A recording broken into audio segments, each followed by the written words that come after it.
are 10 things that you need to know if you want to book the Otter Trail.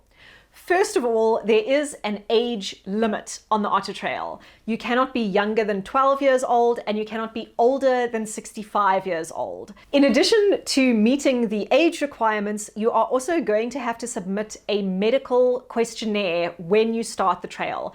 That needs to be filled in by a medical practitioner who will do all of the tests listed on it, stamp it and sign it, and you will not be allowed to start the trail unless a medical practitioner has cleared you by filling in that form.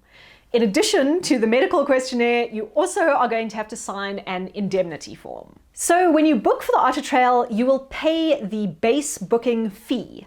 But when you arrive at Storms River Mouth Rest Camp where the Otter Trail starts, you will also need to pay the conservation fees per day. At the moment, they are 70 Rand per day. So for a 5-day hiking trail, you would end up paying about 350 Rand in total.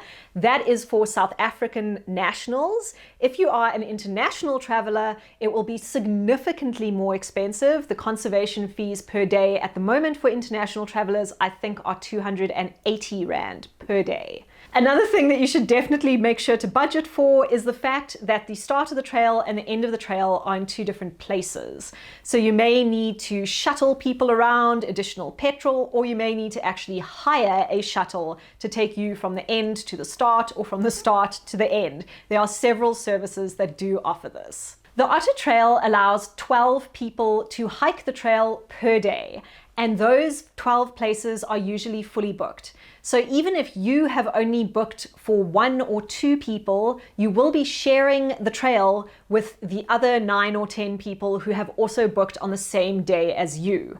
You will also be sharing the huts and the overnight facilities with those people. So you will not be out there on your own, even if you have just booked 1 spot. There are designated overnight huts for each night on the Otter Trail, and you cannot skip any of those huts. You also cannot stay for more than 1 night at any of those huts. You must complete the trail as designated, 1 night in each hut until you get to the end. Although there are overnight huts and a communal cooking area at each overnight spot, there is no electricity and there's no hot water. There is a shower, but it's only cold, unfortunately.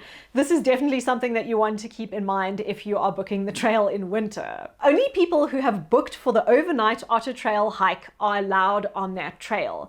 There are 2 very short sections that are an exception to this rule, and that is the section from Storms River Mouth Rest Camp to the Jerling Waterfall. You can do that as a day hike, but you cannot continue any further. And then also the section from De Fusselot Nature's Valley Rest Camp up until the Nature's Valley Beach. You can also do that as a day hike, but you cannot continue any further than that.